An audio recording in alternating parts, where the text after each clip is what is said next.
નમસ્કાર મિત્રો, સ્વાગત છે તમારું અમારી ચેનલમાં। તો મિત્રો આજે આપણે બનાવવાના છે વેજીટેબલથી ભરપૂર બેસનના પૂરા, જે પૂરા ફટાફટ બની જાય છે। તો ચાલો મિત્રો સૌપ્રથમ આપણે તેની સામગ્રી જોઈ લઈએ। આપણે અહીંયા એક નાનું કેપ્સિકમ લીધું છે સમારેલું, અડધું બીટ લીધું છે છીણેલું, એક નાનું ગાજર છીણેલું, અડધો બાઉલ બેસન, અડધો બાઉલ કણકી કોરમાનો લોટ અને એક નાની ડુંગળી સમારેલી। તો મિત્રો પૂરા બનાવવા માટે આપણે તેનું બેટર રેડી કરી લઈશું। સૌપ્રથમ આપણે આ રીતનો એક બાઉલ લઈશું, એમાં આપણે આપણી સમારેલું ગાજર નાખી દઈશું, સમારેલી ડુંગળી,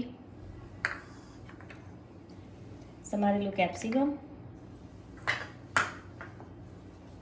છીણેલું બીટ, ત્યારબાદ આપણો કણકી કોરમાનો લોટ નાખીશું, બેસન નાખીશું। મિત્રો બધી સામગ્રીને આપણે એકવાર મિક્સ કરી લઈશું।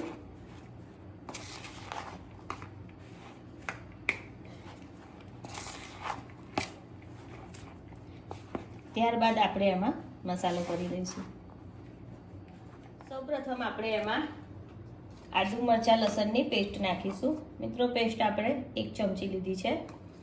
જો મિત્રો નાના બાળકોને ખાવા બનાવતા હોય અને એ તીખું ના ખાતા હોય તો આપણે તમારે આદુ મરચાં લસણની પેસ્ટ ના નાખવી હોય તો એને ના નાખશો। 1/2 ચમચી જેટલું લાલ મરચું લીધું છે, અડધી ચમચી હળદર, ત્યારબાદ આપણે એમાં સ્વાદ અનુસાર મીઠું નાખીશું।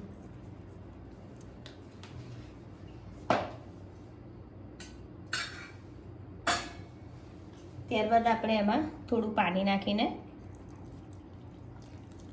બધાને મિક્સ કરી લઈશું।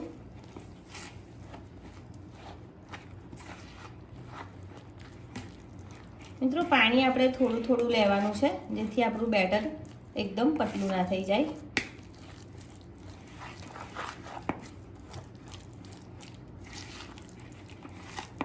મિત્રો અહીંયા આપણે હજુ થોડા પાણીની જરૂર પડે એમ લાગે છે, તો આપણે થોડું પાણી એડ કરીશું।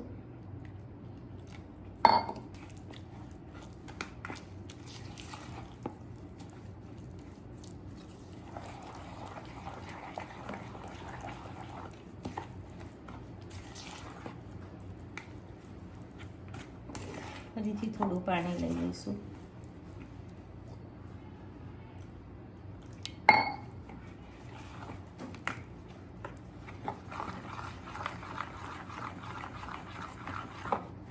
મિત્રો ઘણા બધા નાના બાળકો આ રીતના બીટ, કેપ્સિકમ, ગાજર એવું નથી ખાતા હોતા, તો તમે એમને આ રીતના પૂરા બનાવીને પણ આપી શકો છો।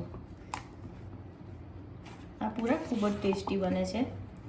મિત્રો આપણે આ રીતનું બેટર તૈયાર કરવાનું છે, બહુ પાતળું નહીં અને બહુ જાડું નહીં।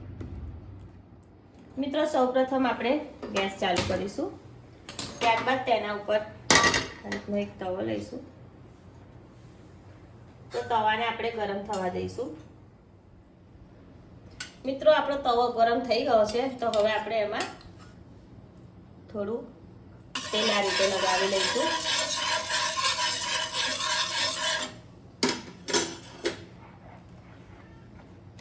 ત્યારબાદ આપણે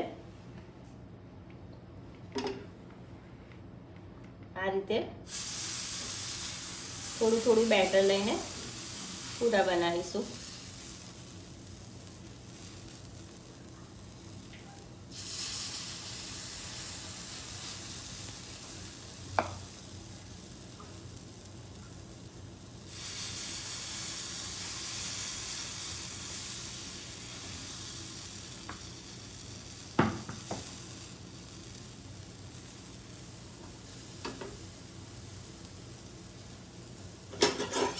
તો આપણે ફરીથી થોડું થોડું તેલ નાખીશું પૂરા ઉપર।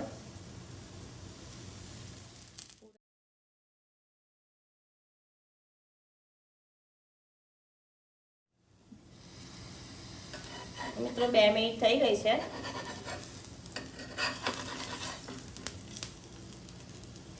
આપણે પૂરાને પલટાવી લઈશું.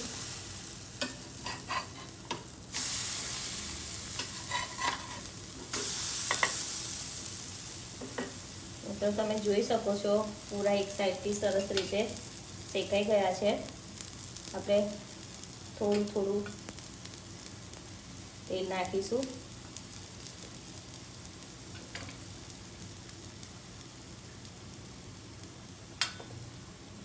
પૂરાને હળવા હળવા હાથે આ રીતે દબાવી લઈશું, જેથી પૂરા બીજી બાજુથી સારી રીતે શેકાઈ જાય. મિત્રો પૂરા શેકતા સમયે આપણે ગેસ ધીરો જ રાખવાનો છે, જેથી પૂરા બળી ના જાય. મિત્રો આપણે પલટાવીને જોઈ લઈશું.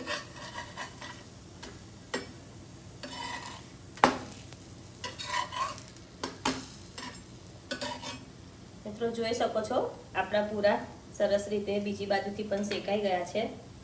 તો હવે આપણે એને આ રીતે એક સર્વિંગ પ્લેટમાં કાઢી લઈશું. મિત્રો આ પૂરા ખાવામાં ખૂબ જ ટેસ્ટી હોય છે અને હેલ્ધી પણ હોય છે. મિત્રો આ જ રીતે આપણે આપણા બધા બેટરના પૂરા તૈયાર કરી લઈશું.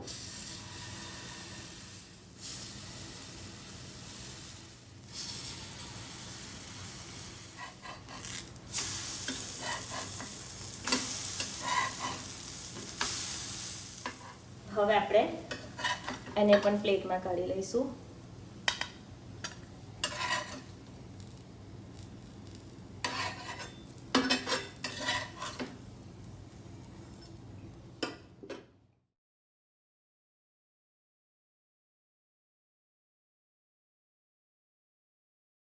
મિત્રો આપણા શાકભાજીથી ભરપૂર બેસનના ઇન્સ્ટન્ટ પૂરા તૈયાર છે. આ પૂરાને તમે સોસ, માયોનીઝ અથવા ધાણા ફુદીનાની ચટણી સાથે પણ સર્વ કરી શકો છો. મિત્રો વિડીયો તમને સારો લાગ્યો હોય તો લાઈક કરજો અને અમારી ચેનલને સબસ્ક્રાઈબ કરજો.